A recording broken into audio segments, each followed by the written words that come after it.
Welcome to Florida Focus, a college football podcast. My name is Brandon. I'm a lifetime Seminole fan. My co-host is Chris, who is a lifetime Gator fan. We are putting aside our differences as rivals to bring you the fantastic world of college football throughout the Sunshine State. Today, we're going to recap a couple of games across the state of Florida. The Florida State Seminoles are victorious on the road against Boston College, 26-23, and the Gators fall on the road to Missouri, 24-23 in overtime. So I'll start off with some quick thoughts of Florida versus Missouri.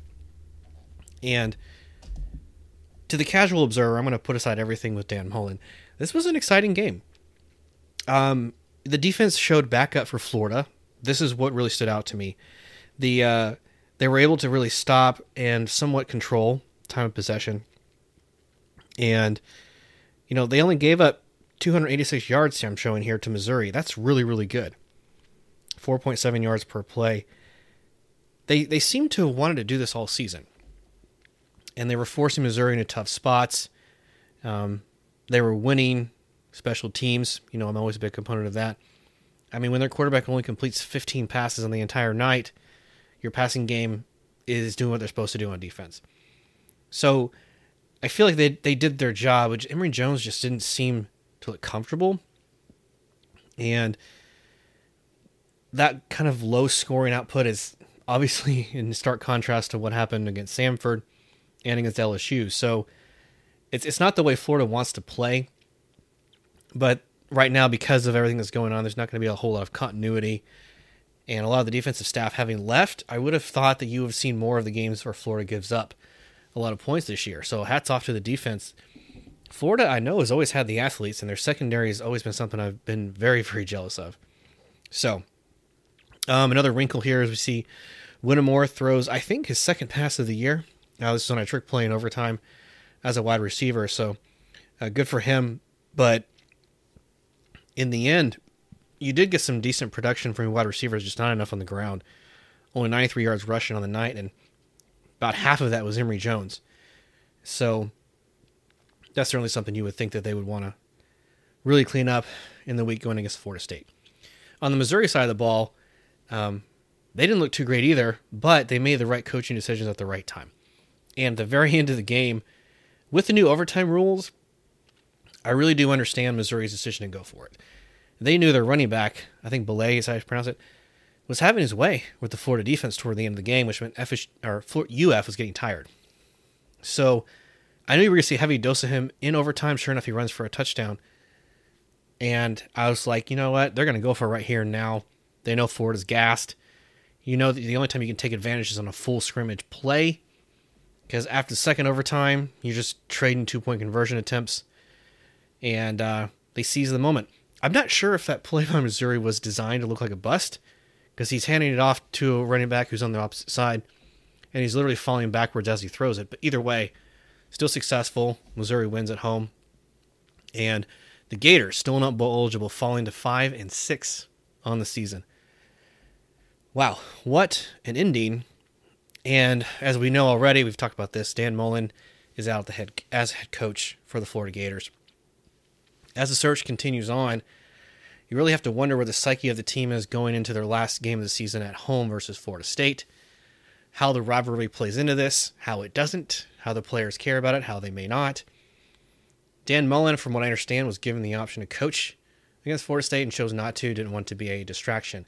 So you're left with, I believe, Knox is the interim coach who's going to man up the Gators for one final hurrah. And it's just been a shocking downslide for the Gators, in my opinion. I did not see this coming. I think I've said that several times this year. It still stands true. So this game, I really felt like Florida played really well. And I thought that Dan Mullen put together a pretty decent game plan. It just could not quite get executed. And they fall by one. I'm wondering how the narrative plays out here should they hold on. Is he still out? Who knows? What's their psyche going to Florida State? Who knows? Doesn't matter. It would be speculation. But, like I said, thrilling game. Decent game plan. Doesn't quite get it done on the road. But I felt like Florida did show some fight. And I was impressed by the defensive effort there. Okay, so fantastic time to be a Florida Gator. I mean, Mike White has got this basketball team started off pretty good, uh, especially coming off that win against a ranked Florida State team who had beaten us 7 years in a row. And now we find a tough. Oh, wait. Hold on one sec. Wrong podcast. Oh, man, I have to do the football one. Do I really have to do this? Okay, fine. Here we go. I can't believe we still have a program. Yeah, so Florida, Missouri. That game happened in a game where Mullen was coaching for his job. Everyone knew that. And he lost the game, and as we know, he lost the job. In a game that, I mean, we were an 8-point favorite, and we lose by 1 in overtime to Missouri. Credit to them for playing tough and gutsy call at the end there. But again, I don't know who this Florida team is. I thought this game was going to be a shootout. I mean, the defense has just been awful. I mean, just awful for a couple weeks now, more than that, actually. And then, so I thought it was going to be a blowout because Missouri's defense wasn't the best. And for the first, 3 quarters, it was a defensive struggle. Just field goals galore. Florida was actually hitting field goals, but I didn't know who this team was. And just when we thought we had momentum in the third quarter, we scored a touchdown. I thought the game was over because our D was playing solid, but then in the fourth quarter, our old defense showed up and let their running back run all over us, and the defense carried over into overtime, and that last 2-point conversion got us in the end, though. There are some positives. So what are some positives? You're going to find some positives in a game where you only lose by 1 in overtime. So there was some. Like I said, the D played well for 3 quarters. We're actually getting pressure up front. Cox and Valentino, Zachary Carter. He had been in a phenomenal first half of the year. Kind of dropped off. He showed up big in this game. So the D, for the most part, had been solid. I mean, Tyrone Hopper, a guy at linebacker who had kind of fallen into behind in the depth chart. The last couple games, he's been pretty solid, getting a lot more playing time. So he stepped up. On the offensive side of the ball, Jones was pretty efficient, especially when we were running the option, or it called a play where he had the option to either scramble or use his feet. So I felt that he was pretty efficient there. I mean, 261 in the air. I think he ran for 45. So he did a good job in his part. But what really hurt us, though, was the offensive line, which I'll get to later. But other positives, Jacob Copeland went over 100 yards receiving, and Trent Whittemore caught a long pass, almost got it in for a touchdown, and again threw a touchdown there in overtime. He is, as a receiver, 3 for 3 on the year with 2 touchdown passes, and his other pass that he threw that didn't connect, they called a penalty in the end zone for pass interference on Missouri. So maybe he's your quarterback 1 going into next year or 2, but we actually scored a touchdown in overtime, which I didn't think we were going to do the way we were playing all game. So there is some positives, but there's a little bit more negatives, and that's kind of why we lost the game. That fourth quarter D, man, I don't know what it was. They just let him go. The running back Beatty, who I thought was going to have a phenomenal game, he did, but he didn't really for the first half. He was non-existent. We had a good job of finding out where he was, forcing the quarterback to beat us. And then we got away from that. We let them run the ball all over us. Their offense got more into a rhythm. And then, I mean, you saw in overtime 2 plays and they rush for a touchdown, and then we give up that 2-point conversion, which I don't know if that was designed the way it was. It looked like it was a busted play. It looked like we had the quarterback and just threw it up, and then we let the guy go. But I'm not really sure what it was. But I think on offense, what really killed us was injuries on the O-line. We've had them the last couple weeks. Everyone goes through injuries, though. But a couple guys went down during this game. And we kind of got away from the option. We got away from Jones running the ball, which I think we were the most efficient when we were doing that. So maybe Missouri adjusted. Maybe we got away from it. Maybe the injuries. Maybe it was a combination of all of those things. But our offense just kind of sputtered through the game. Had some solid drives when needed, but not enough on that. And again, our defense just let us down at the end there. And also, special teams. It's been a disaster all year around for special teams. Which last couple of years, I mean, since Mullen got here, and even before that, special teams have been pretty solid to really good. We've been fortunate to have really good kickers, phenomenal punters, decent returners. Everything's falling apart on special teams. And this year we had this game, I should say, we had another shank punt, like an 18-yard punt, maybe even less than that. It was bad, which resulted in them getting 3 quick points. And then we almost fumbled on a punt return. It hit our blocker in the helmet, and we were fortunate that it didn't bounce out of bounds. So just when we needed the D to get tough and clamping down, they didn't. When we needed special teams to have a solid performance, they didn't. Our offense was okay, but not great. So that's why you lose the game, and that's why it's just a microcosm of this season, and just showing that from all phases of the game, Mullen has lost his team, and as a result, as we talked about earlier, he has lost his job. So, I don't know what to say other than you kind of it stinks. It really stinks. This one really stings because you're going into it. Every Gator fan knew we were going to lose, no matter what the spread said, no matter what ESPN or all the experts said.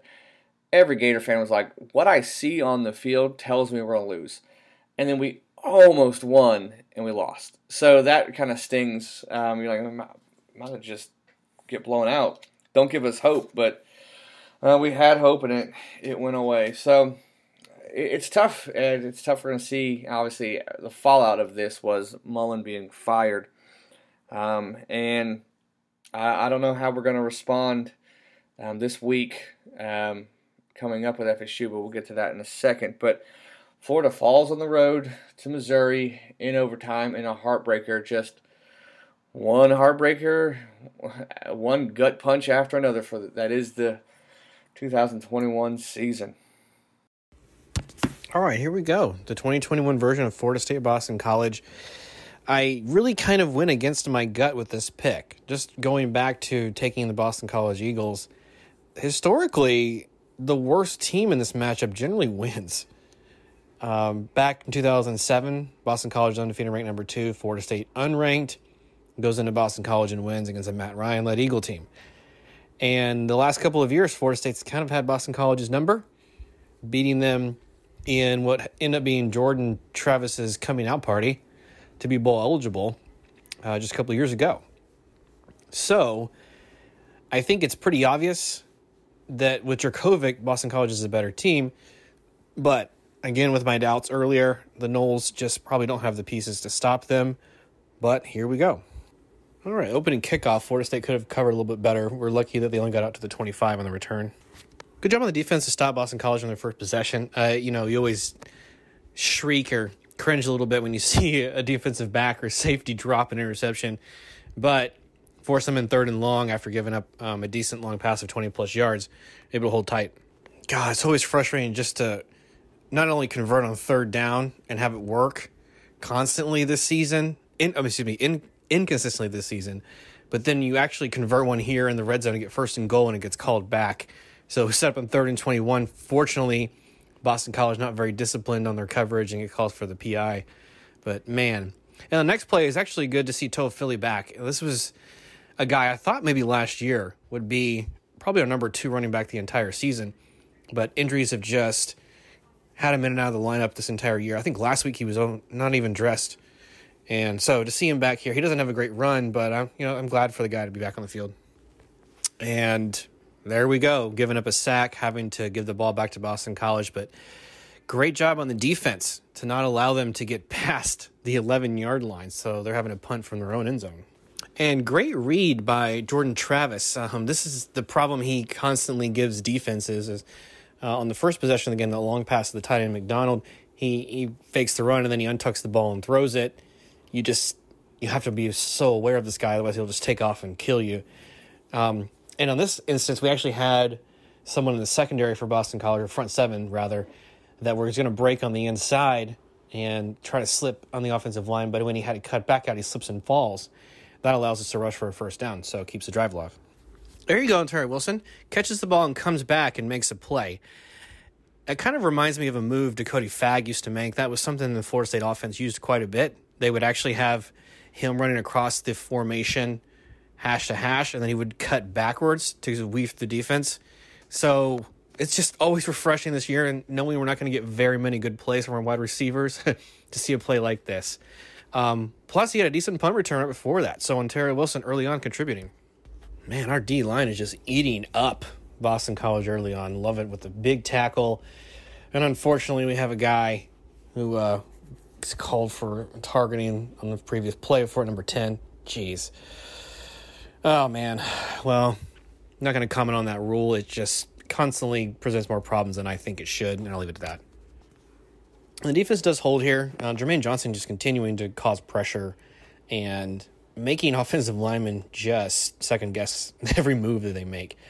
So the Noles are up 7-3, and I think every time with our secondary that we've been playing, we hold them to a field goal, not a touchdown. That really needs to be a victory, and we'd held them scoreless in the first quarter, so holding on par thus far. So Nole fans, this run you see early second quarter by Corbin, this is the kind of stuff you're going to see for the next several years with Mike Norvell. This is what he ran at Memphis. Success out of the backfield. That's why the pass to Ja'Kai Douglas earlier works. That's why it worked against Miami for the huge game to set us up for the win last week. You're going to constantly see this. What we're missing from Norvell's other offenses is a wide receiver who will get 1,000 yards a season. And when you add that to the rushing attack that we already have and improve both of those aspects a little bit, they're going to be solid for 30 a game. So we're actually starting to see flashes of it already. And, we can't ignore the big plays Florida State's had thus far in this season. But the pieces and the building blocks are there. And there we go. Touchdown Florida State. Toa Philly, who splits out wide, gets the TD. So number 9 kind of running like he's getting a block by the tight end who split out wide also. And, getting creative in the red zone as you have to be. But again, welcome back to Philly. Oh, geez. Jurkovec squirts free on a play where he rushes for a long first down. And we almost had him. I don't see who it was. Number 4, I think maybe Keir Thomas, that actually grabbed his hand warmer but couldn't get enough of him to tackle him. Anyway, that's frustrating to see, like they said. And I'm kind of surprised we don't see a lot more big plays thus far from Boston College, but something tells me they're coming. Yeah, what a stop. Man, 4th and 2. I really can't believe Boston College didn't set up for a field goal there. And yes, it pays off for the Noles to get yet another stop. On a couple plays before that, or maybe the play before that, I can't believe that they're going to try and run a stutter to the outside. FSU just always had speed. It's not going to work. Yeah, Noles get it done. Yes, what a play to Pokey Wilson down the sideline. Yes, he is having a game. I mean, you're glad to flip the field there. You never want to see an offense stall near midfield, but at least you're pinning Boston College deep. So there's a victory. You're up 14-3, so, no need to go crazy with some kind of risky play. I get it. God, where was Keir Thomas been all season? And obviously Jermaine Johnson, my gosh, these guys just two cut of the same cloth. They are just getting after it. Boston College can barely breathe. The 2-point safety, very good. I think that was the right call there. It was very close, but the ball didn't fully cross the goal line on that little screen pass. So what a read and, what a tackle. So Noles get 2 more. Those 2 points may come in handy down the road. The math is going to favor it. So there you go. Very nice, methodical drive to get in the red zone, kick another field goal, extend the lead up 19-3. Man, what a great passing presence today. Wondering this has been for a while. And maybe it's all finally coming together. Everyone's healthy. The pieces are working. You're getting productivity out of your tight ends, which is a big part of the success there. On that long pass to Wilson on the sideline, just a speed matchup. He ran in motion, and the defender could not catch up. So you just win on the track in that scenario. And good management there. It makes you a little nervous when it's 4th and 23 with 5 seconds left in the half. But that's the right call. You don't want to punt it. Maschermano's been money this year, so you could have, I suppose, and just punt out of bounds. But Still good job. Very disciplined to just roll out, throw that out of the end zone. Out of the sideline, excuse me. Noles looking good. I was just thinking back to right after Florida State loses their 4th game to Louisville. This team since then is 5-2. Playing really well. A lot of spirit. Not a lot of great full games in there. Minus probably all of UNC and then most of Miami, but not all of it. So I'm hoping the second half that they can keep the success going. But like I said, I feel like the big plays for Boston College are going to kind of start creeping up. And the defense may start to get a little tired. Not been a great team in the second half this season. So the concern's still there. But, up by 16, can't be too worried or too upset. This is by far the best game McDonald, our tight ends, play the entire season. Another great catch. Man, what a great play call for Ward. It was actually a little bit underthrown by Jordan Travis. He probably should have thrown it a little bit further back. Mostly because it could have gotten knocked away by the defender and or hit him by accident. But either way, pass complete. And then, here we go, as I mentioned last week. I guess our red zone target is going to be McClendon. And what a catch he goes up and makes. So good for him to make that play. And the Noles up 26-3. Boo. Florida gives up a very long kick return. I mean, they were both close to busting one to start the game. And here it actually works for them. So, anyway. So FSU does give up a touchdown. We knew that was going to come eventually. But good on them to just constantly make them earn it. They've just been struggling to move the ball on offense as Boston College. And then Florida State getting the ball, coming right back out. Jordan Travis making plays. This is good. This is a team that can't afford to let up or let their guard down. We've seen that happen too many times. We need to keep this consistent play up. Yeah, Noles, after getting a second shot of 4th down and 5, converts it. I mean, the only thing sad on this drive is you stalled at the wrong time. That's at the exact dead part of the field where you're going to have to go for it. And I think, what was the stat I saw at Miami game? We were 5 of 12 on 4th downs this season until the 4th and 14 kind of boosted that percentage. But, geez, there's a flag on the play. Oh, and the Noles are going to have to turn it over anyway. So, there goes that. And Boston College is right back with the ball. So, late third quarter, still a comfortable lead here, but I don't know, something about this game I don't feel right about. I feel like Boston College is starting to catch some rhythm here. Geez, penalties killing the Noles all of a sudden. I mean, that pass interference call, you clearly was slapping the guy on the shoulder, so I can't really hide that one, but letting Boston College move and control the line of scrimmage when they're deep in their own territory. Let's not forget, you've already actually forced a safety on this team in the same part of the field, and maybe get a little tired and get a little lax here, but the discipline doesn't seem to be there like it was earlier in the game. Oh my goodness, how embarrassing. That guy just juked like 4 people on the defense. Ugh, missed tackles. That's got to get cleaned up. That's bad. And Florida State gives up a 3rd and 15 to let Boston College go in the red zone. Oh my gosh, I was being critical of the defense, and all of a sudden they come up with what we thought was a fumble. Dadgummit. That is so frustrating not to hang on to that or get that call. Yikes. But man, FSU's only given up 10 on the defensive side so far, and they got into safety, so I'm being a little bit too pushy or high with the standard, I think, here. And Noles defense still keeping the pressure. Even if the Boston College Eagles score a touchdown here, and let's see, yep, they're about to get it done. That's still all right. In Florida State, as long as you control the clock on offense and you keep doing what you need to do by keeping them on their heels, I don't see any reason why this can't stay in your control. That wasn't, after all, a very long drive, and both times the Eagles put it in the end zone, they really had to earn it against us.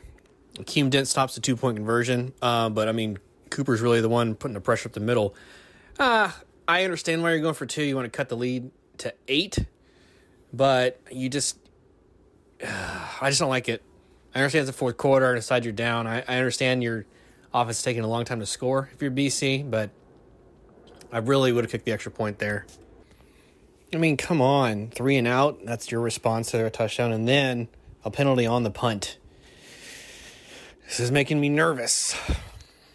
Jeez, and Flowers just kind of has his way. He beats a man on the outside. I've checked to see who that was, but my gosh. You feel uneasy about how this game is playing out, and another stretch in a meaningful game where you take a huge lead that Florida State just disappears on offense. Why this is a pattern, I don't know. It happened in 2020 against North Carolina, where they scored 0 in the second half. At least we have a touchdown here. Last week against Miami, big lead, 17-0, and then all of a sudden they come back, and I think at one point they scored 11 straight or something like that. And you can't keep a team on their heels, or you can't put any pressure on them if you can't score and move the ball. So the Noles, without question, coming out here, have to do something with it. And yet another drive stalls, and we're punting away. I mean, it is really good that we have a guy like Mastromano who's constantly going to give us, good chance to flip the field, but frustrating. And I feel some pressure mounting here. This drive defense just has to show me something. Yeah, that's what I'm talking about. 3rd and 2, and we stop them. That big run by Jerkovic, he's done it a couple of times now, and that's just part of their offense. But here we go, 4th down. Defense should pressure him. He's going to run. Oh, he does get there. Okay, so at least you're still pressuring them. They're still earning everything, but to their credit, they're staying in the game. The defense really still is putting the pressure on, so can't hate that. Yeah, there you go, Knowles. Force him to go for it on 4th and 10. He has to hail it up, and it's picked off. Man, and they were nearly in field goal range. Imagine that extra point, how that would have come into play. If they gained 5 more yards and kicked it, they'd have taken the lead with about a minute and a half left. But what we really had to do on that 4th down, we did, which is shut down Flowers. Keem Dent does get the coverage, and an offense that really kind of disappeared for most of the second half. Well, I mean, after the first drive of the 3rd quarter, they definitely did. A situation where we finally did enough to run the clock out here. It's really, really frustrating to see that we have to kind of play keep away and have to constantly go into situations like at the end of both halves where we have to run the clock out. But I mean, hey, whatever works, and the Noles get it done today. Moving up to 5-6, keeping the pattern going, keeping the winning ways on, and the Noles are victorious on the road. Okay, so FSU, BC, just some quick thoughts. I know, Brandon, you're probably going to go more into it, but things that jump out to me. Jordan Travis, he is not a one-trick pony anymore. I'm not saying he's a phenomenal passer, but he has improved to where that is something you have to watch out for. He's not just a runner. And so if you do contain him, you do have to worry about him actually throwing it now, because his receivers are starting to get a little bit more confidence. His O-line is getting a little bit better. Now, you could look at the competition, but I can just watch, again, watching the games, he seems like a little bit more confident and competent quarterback, especially in the passing game. And for the first 3 quarters, that defense was dominant. I mean, that D-line and linebackers are really getting after the quarterback, shutting down BC. And, I mean, looking shades of the old D-lines that FSU has put out. But it was only 3 quarters, and we'll get to that in a second. And because they almost blew the game. They almost blew that game, because this is BC comes back, storming back, scores like 3 straight touchdowns, couldn't get it, and that last field goal or touchdown that they needed at the end. And Florida State, this is a game where it's like, who is this Florida State team? And then the 4th quarter comes, you're like, oh, that's the Florida State team that we've seen most of the year. But I'll give them credit. When everything was going against them, they got a defensive stop at the end when they needed to, and they win the game. And that's something you weren't seeing earlier in the year. And that's what's different about this Florida State team, is things that were happening in the earlier year weren't happening now. They're winning those close ball games. They're winning those games. They're winning ugly. They're winning. You just seem like a better, more confident team overall, all phases of the game. They still got their issues for sure. I mean, they're still 5-6. They're still struggling a bit overall. But I mean, from where they were at the beginning of the season to where they are now, huge leap. You got to give Norvell credit for that, and the players for not just bailing when everybody was thinking this season was pointless. And now they set themselves up for a bowl game appearance if they beat Florida this coming week. And they're 5-6. The fact that we're even talking about bowl game for them is crazy, and it's looking like they got a really good chance to get in a bowl game. So kudos to them. Kudos for winning on the road and holding on, surviving BC. That's what it is sometimes. Just survive. You don't just gotta. I mean, Florida fans can tell you we wish we survived, but we didn't. But FSU, good job on them beating BC on the road and setting up a great matchup this coming week. So here we go. 2021 version of Florida State versus Florida. And I don't know, as a Noles fan, I'm pretty excited because we didn't get to play this game last year. COVID limited the SEC to playing a conference-only schedule, or at least that was their choice. And I don't know, the Noles, as I've made my peace with it, I guess, have to go to the Swamp to play this game. That makes a big difference to me. In college football, generally 3 or 4 points is where you're going to see home field playing a factor on the spread. That's exactly where the Gators are favored by 3. So I think that tells us that on a neutral field, this is pretty much a pick'em game. With what Chris said earlier about Jordan Travis, it's pretty obvious that as our quarterback goes, the team goes. And yes, he has shown some improvement with the wide receiving core. That's been my pet peeve the entire year. The wide receivers have been the weakness of Florida State. So it's up to Parchment to do what he did on 4th and 14. It's up to McClain to have some red zone presence and to push off some guys. It's up to the tight ends to continue to receive the ball and make plays out of the backfield, which is McDonald really caught a groove against Boston College. But as we know, Florida State's bread and butter this year has been the running game. And Corbin has rushed for 877 yards, so he's pretty close to 1,000. He's got to be able to catch some passes out of the backfield in this game. I think that's going to be the difference, and we saw it against Boston College with the Eagle defense allowing some chunk plays like that. That's simply the way they're going to have to make it happen. As we've seen with LSU and with Missouri last week, when Florida's defense has a good rusher, they struggle really bad. So the question is, will that pattern continue? It's pretty much a given that there's going to be times that he's going to get loose. And that would be scary if I'm the Florida Gator watching this game, and for good reason. So having seen ways that Florida State can score enough to win the game, let's shift over to defense. The defensive line has to continue to have this dominant presence, which they've had the last 8 to 10 quarters.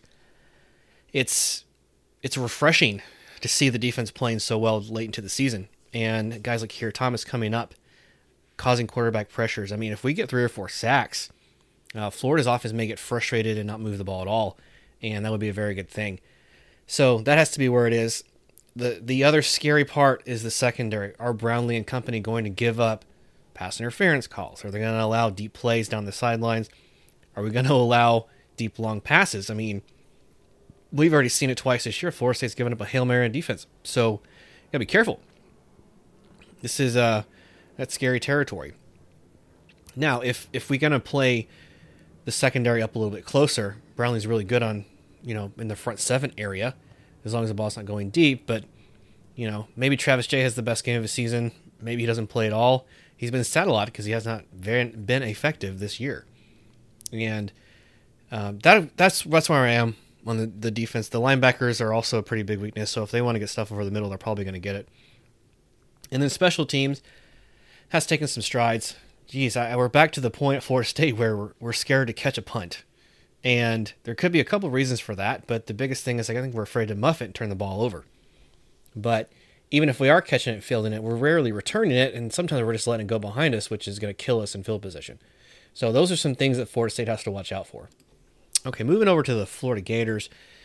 Their defense has really been up and down, but as I mentioned, played really well against Missouri until later in the game, and I'll have to credit Chris on that observation because that's when the running back started to really have his way. On offense, there needs to be a little bit more consistency, and I think that if you don't contain guys like Copeland, he goes off for 100 yards receiving, which is very possible. Whittemore may contribute too. This could be a long day, and Florida may move the ball more effectively than they think because the defense of Florida State doesn't get tested very often, and when they see a decent quarterback who has a good passing day or is an average guy, all of a sudden he looks a lot better than he really is. Florida's special teams, I'm not all that familiar with how the Gators have done this year with that, but I will say that there are chances that they can win that. I really see this game being a decent scoring affair, but something tells me there's going to be special teams mistakes. Maybe one of each, one for the Noles and one for the Gators.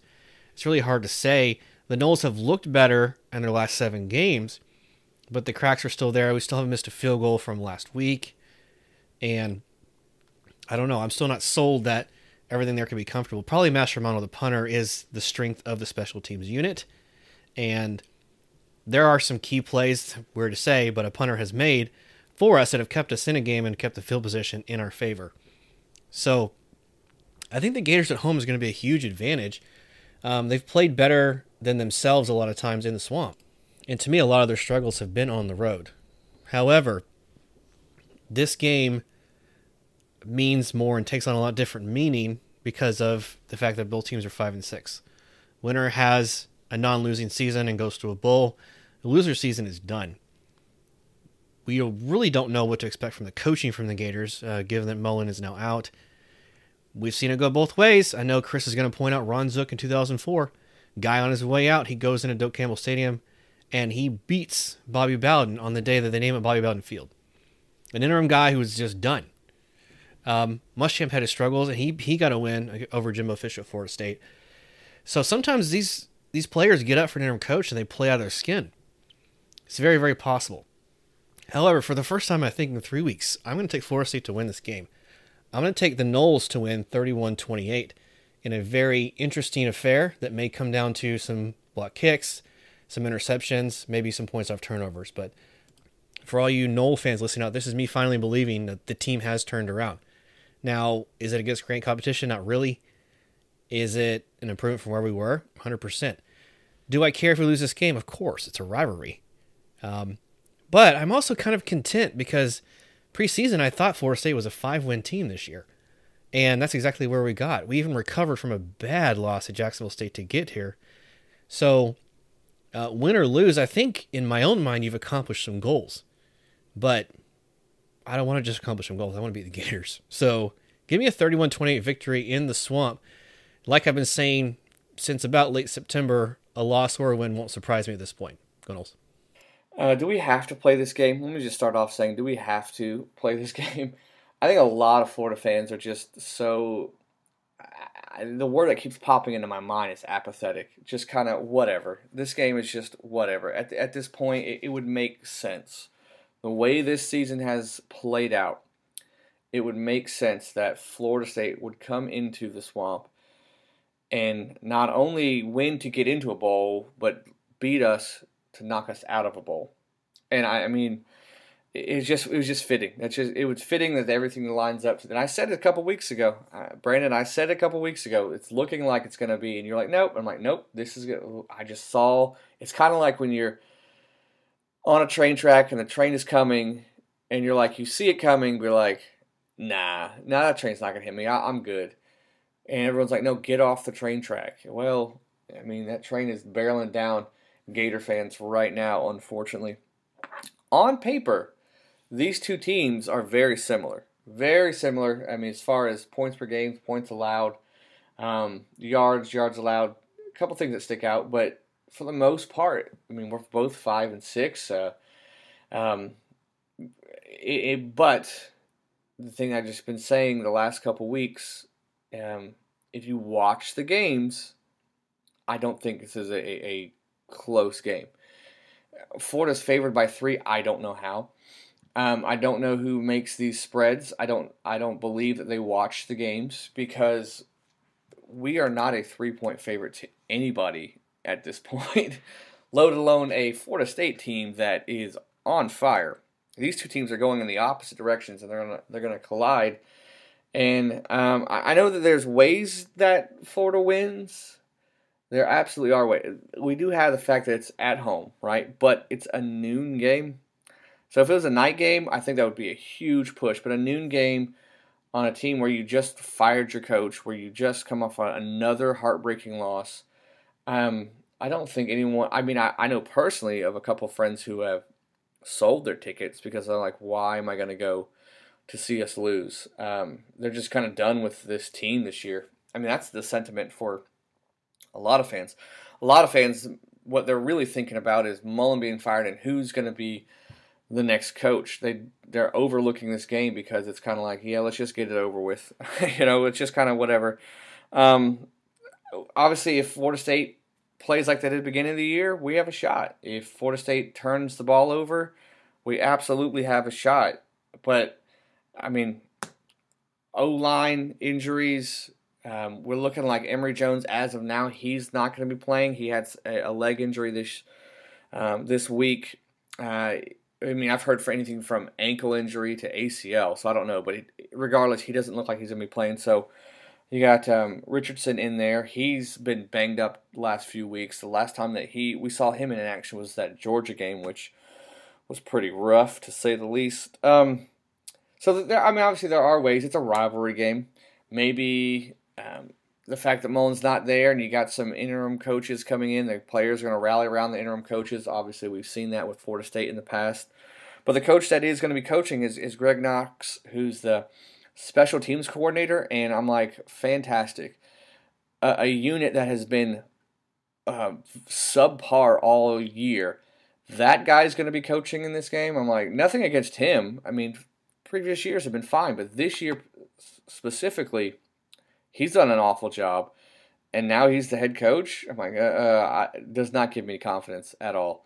I really don't know who would give me confidence at this point as far as interim coaches, but definitely not our special teams coach. So, I mean, a lot of Gator fans are just kind of like, do we have to play this game? But I know Florida State fans are like, yes, we have to play this game. Absolutely. I don't know how this game is going to play out, but I'm pretty sure. I mean, I'm almost super confident that Florida State's going to win. I'm afraid it's going to be a blowout. And I know that's, am I overthinking it? Am I being dramatic? No, I'm not. The last couple of weeks, everything I've said about the Gators has been true. I said, watch out for Samford. We almost lost to them. I said, there's no way we're going to win the Missouri game. We almost did, but we didn't. So what I'm seeing from Florida State, what I'm seeing for Florida, it don't look good. I know this is all like a negative take on it, and that's kind of where we are. We're kind of like, we're looking past this game. We're looking for next season already. So, I mean, yeah, I say Florida State big. I'm going to go 30-17 FSU.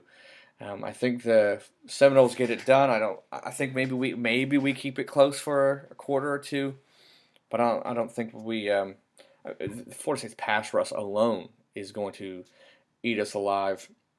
So I'm worried there. I don't really. Maybe they step up for the seniors. Maybe they step for the interim coaches and stuff. But I mean, FSU big. So 30-17, and FSU fans, I just will say that the last 3-4 years on this podcast, the roles have been reversed.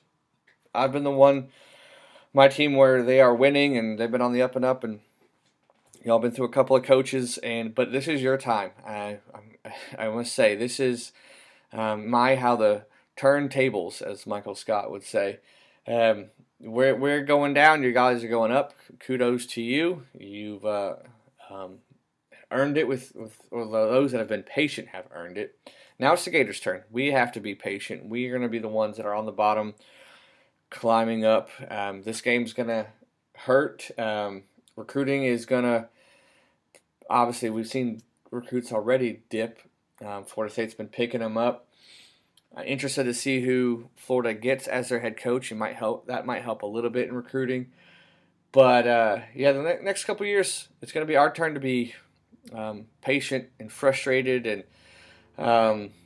looking up at Florida State and Miami and all those teams around the state. So it's a downer. I know it's a bummer, but hey, there's basketball season, so that's kind of cool. We actually are decent in basketball, so we can look forward to that. But as far as this game, part of me is glad that it's at noon, so it can just be over with, and I can get on to the next year and look forward to a brighter season, hopefully next year. So, in advance, congratulations to FSU. Congratulations to Brandon. You guys waited long enough for that. But having said that, forever and always, this is Chris Go Gators. Well, Chris, I hope you're right. This is Brandon saying go Noles.